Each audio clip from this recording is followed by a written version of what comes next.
We look at, our technology. We're an engineering company, and, for us, speed is such a important thing, and connectivity.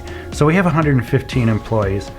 110 employees have a computer system. Every expert in cybersecurity today will tell you that it's not a matter of if, it's a matter of when, and that every business will be hit.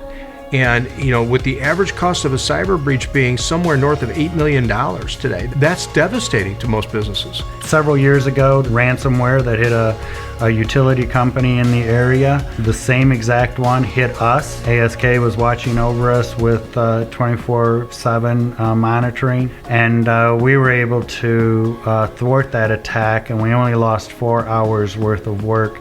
We never paid the ransom. We were back to work the next day.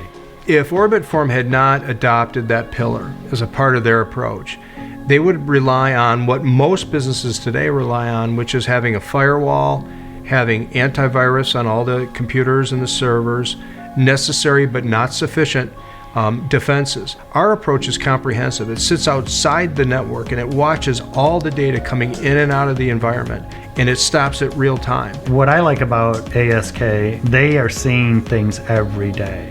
This is their business. This is their core competency. It's more than just a partnership. It's somebody that truly cares and loves for Orbitform.